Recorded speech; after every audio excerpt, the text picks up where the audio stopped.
Hola, ¿cómo va? Bueno, vamos a empezar a fondo con el tema de vectores y base de datos. Por supuesto que vamos a empezar en una forma sencilla para que todo el mundo lo pueda comprender y a posterior manejar. En esta pizarra, pizarrita, como digo, es chica, de manera tal de que voy a arrancar por el final que lleva el número 2, cuyos enunciados ya los he repartido en todos los cursos, y el 3. En realidad la tanda es final 1, final 2, final 3. El final 1 lo voy a hacer en otro ámbito porque acá no tengo lugar y no quería borrar la pizarra. Bueno, sin ir más lejos, arrancamos con el final que lleva el número 2. Entonces vengamos por acá, mirá. Siempre lo primero que digo y aconsejo es dibujar el enunciado. Y en el final que lleva el número 2 se trata de una farmacia que va vendiendo medicamentos, pero creo que ahí le erré, no, ese es el número 3. El número 2 se trata de los bancos, perdón, discúlpenme, se trata de los bancos. Entonces, el enunciado dice de que dispongo de 5.000 clientes de un determinado banco, no importa si es en la ciudad de Buenos Aires o en donde sea. Son 5.000. Y la base de datos está conformada por, fíjate vos, número de cliente de 1 a 5.000. No es que el número de cliente sea el número 1 hasta el número 5.000, sino que aquí, en la posición número 1, va a haber un número de cliente. Luego está acompañado por un vector que contiene el nombre y apellido en concordancia con su número de cuenta. O sea, que no están ordenados. Por ahora los vectores no están ordenados, pero sí su información se corresponde. O sea que al número de cuenta que está ubicado en la posición 1 le corresponde al señor del nombre y apellido en la posición 1, cuyo saldo estará en la posición 1.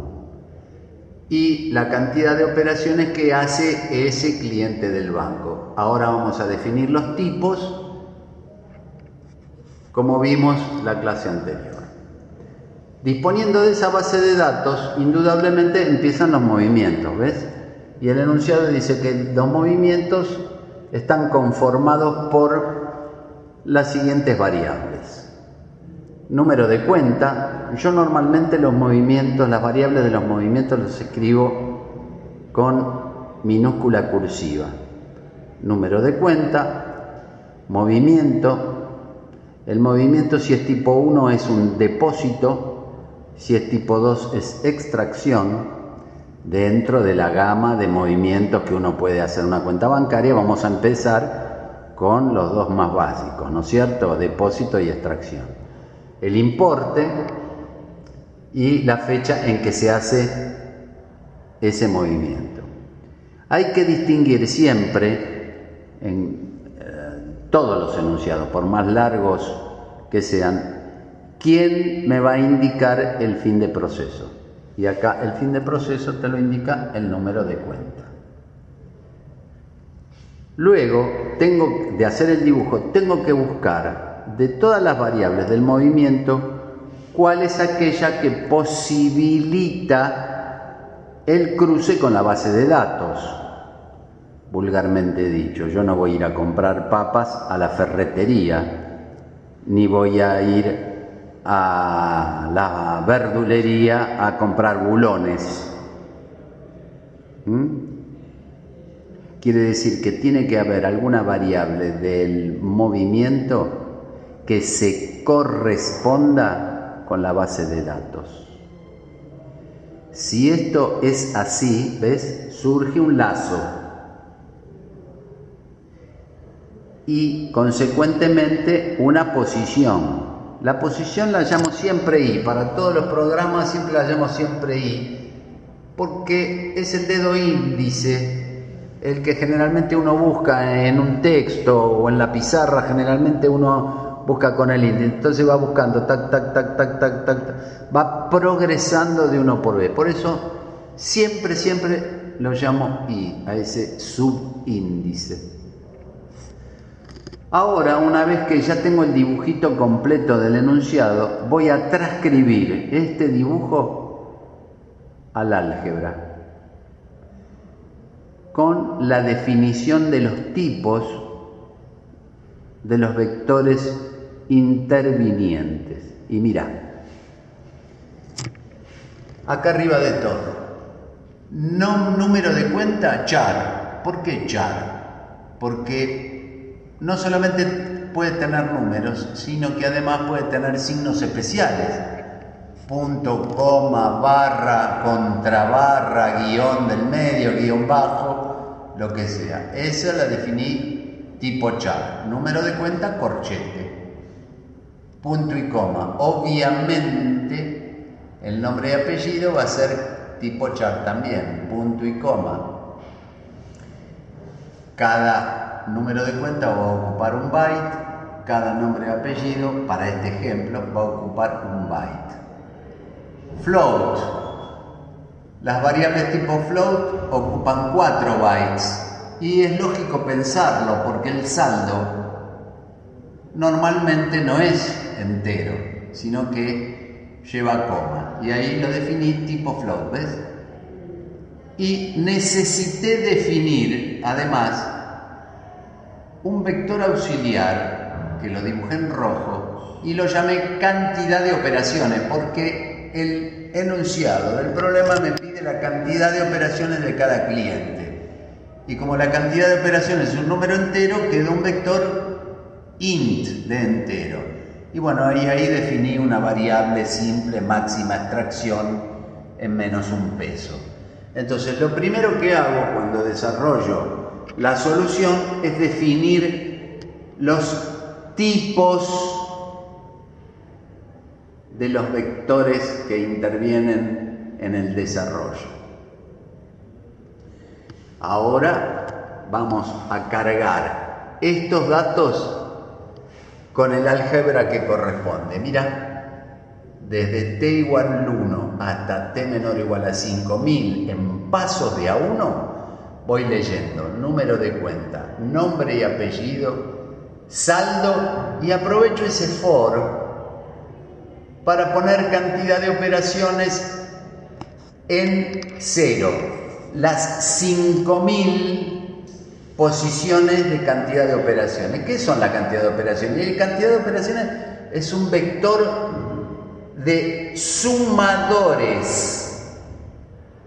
Porque la cantidad de operaciones cuenta las operaciones de los 5000 clientes que tengo, ¿no? Entonces, este vector que está ahí en color rojo son 5000 sumadores. Una vez que dibujé la base de datos allí, ahora empiezo a analizar los movimientos. Ya definí arriba toda la base de datos. Ahora empiezo con los movimientos. Para lo cual, aquí escribí claramente, y no meter la pata, que el fin lo determina el número de cuenta. Entonces, leo número de cuenta. Siempre y cuando el número de cuenta sea distinto de 0, tengo que leer inmediatamente las variables que acompañan y completan el movimiento. Si acá el movimiento tiene 4 variables, número de cuenta, movimiento, importe y fecha, bueno, una vez que se superó el while, tengo que leer los otros 3, movimiento, importe y fecha. ¿Sí? Macanudo, ahí en azul empiezo con el motor de búsqueda. En este nivel de conocimientos se llama motor de búsqueda secuencial y siempre arrancará de la posición 1, que también le puse I. Le pongo I por el motivo que antes te expliqué, porque es normal que una persona busque con el dedo índice. y que vaya bajando el dedito, y ese álgebra de bajar el dedito significa I más más. ¿Ves que lo va caminando el índice I? Entonces, te lo leo. Mientras que el número de cuenta sea distinto a su homólogo en el vector mayúscula imprenta sub I, sea distinto, y que además no se me haya terminado la base de datos, porque si no me va a quedar colgada ahí la máquina 5.000, 10.000, 20.000, 100.000, 3 millones, hasta que se me colgó. Entonces, mientras sea distinto y tenga datos, I más más. I más más lo que hace es progresar de uno en uno. I vale 1, luego vale 2, luego vale 3, luego vale 4, y va comparando la variable simple NC con las distintas posiciones de su vector homólogo NC mayúscula imprenta, hasta que en algún momento sale del ciclo while o del motor de búsqueda secuencial. Cuando salió, no sabemos bien por qué salió. Si porque se me acabó la base de datos o porque lo encontré. Si lo encontré, esta igualdad se hace verdadera. Y si no lo encontré, significa que la cuenta es inexistente. Entonces, por supuesto que si es inexistente no puedo hacer nada en este nivel de conocimiento. Más adelante podemos agregar clientes, ¿no? Entonces, si el número de cuenta existe y es verdadero, ese cliente ha hecho un movimiento. Entonces lo cuento, ¿ves? Cantidad de operaciones sub I. ¿Por qué el I es el de arriba, es el mismo I? Porque el I es la variable común a toda la base de datos. Por supuesto, en la vida real, ¿cómo te cobran impuestos si sos una empresa y demás? Por el quit.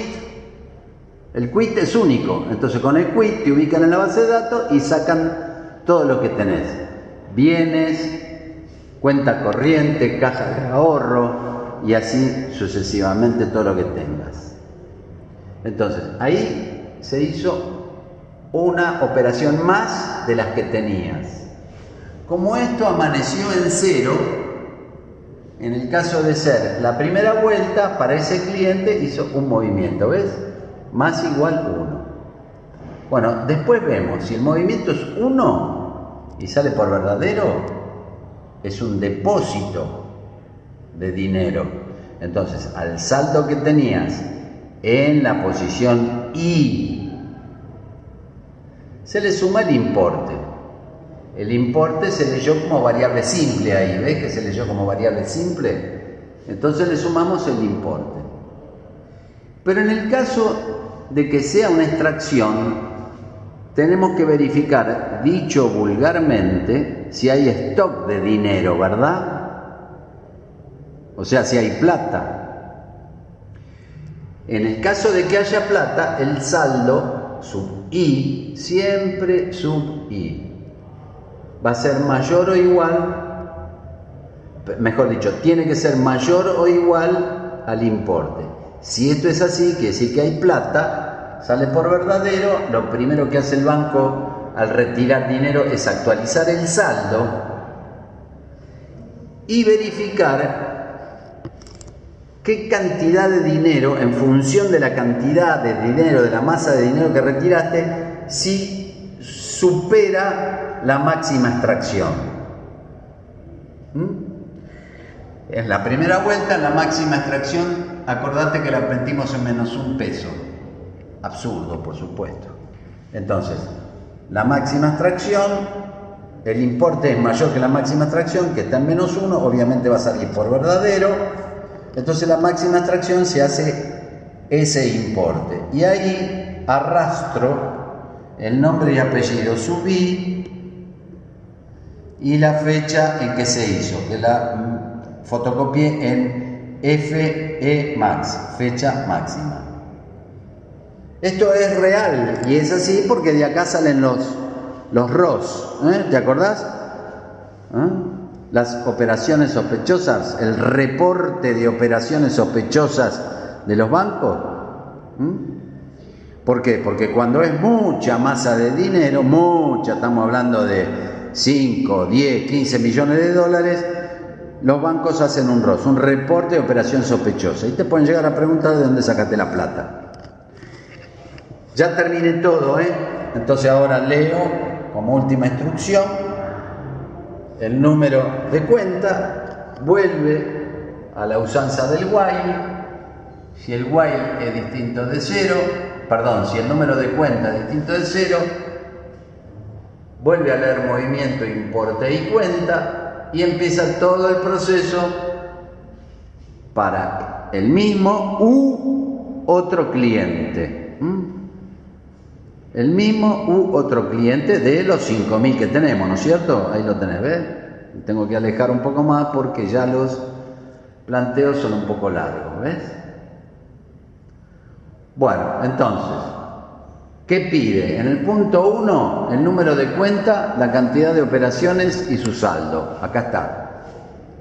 Me han preguntado varias veces si lo leí ahí con T o lo cargué con T. ¿Lo puedo informar con Q? Sí, porque lo que importa es el nombre del vector, no el nombre del subíndice. El subíndice puede ser Q, T, I, Z, R, lo que a vos te guste. Lo que importa es el nombre del vector. Y si querés usar siempre el mismo, usa siempre el mismo, no hay ningún problema. Entonces, punto 1, vos tenés que poner, ¿no es cierto? El número de cuenta es, cierro comillas, 2 puntos, coma, toda la leyenda, NCU, la cantidad de operaciones es, cantidad de operaciones sub Q, que es la misma posición siempre, y el saldo sub Q. Como punto número 1. Como punto número 2, pregunta aquellos números de cuenta que quedan sin movimiento. Bueno, entonces la cantidad de operaciones obviamente tiene que ser 0. Y ahí a cada vuelta se informa el número de cuenta, ¿ves? NC sub Q, que informa el número de cuenta. Ahí vos tenés que agregar en tu casa tranquilamente, yo no tengo espacio, el número de cuenta que no hizo ningún movimiento en el mes es 2 puntos, cierro comillas, coma, NCQ. ¿Por qué? Porque salió por ahí, por cantidad de operaciones igual a 0, se hizo verdadero. Y el punto 3, que pregunta justamente para emitir el ROS, el famoso reporte de operaciones sospechosas, pide informar el nombre y apellido que realizó la máxima extracción es, 2 puntos, cierro comillas, N y A Max E, coma, y lo realizó en la fecha, 2 puntos, cierro comillas, coma, FE Max. Estas variables, acordate que salieron de ahí. ¿Ves? El saldo alcanzó, se actualizó el saldo, me fijo si es el máximo y determino la máxima extracción, el nombre y apellido de la máxima extracción, fotocopiando el que está en el vector en la posición I, y la fecha de extracción máxima, quedándome con la fecha, que va variando por cada vuelta, porque ve que a cada vuelta se lee una fecha distinta. Bueno, entonces ahí tenés un ejemplo. Se trata del final que lleva el número 2, lo usamos como ejemplo. Son finales de otra época que sirven súper bien para practicar y ver cómo funciona este tema de datos masivos, porque ya ves que no es una variable simple, 2 variables simples, 10 variables simples. Son un montón de datos. Bueno, acá voy a hacer un pequeño corte y continúo con el final que lleva el número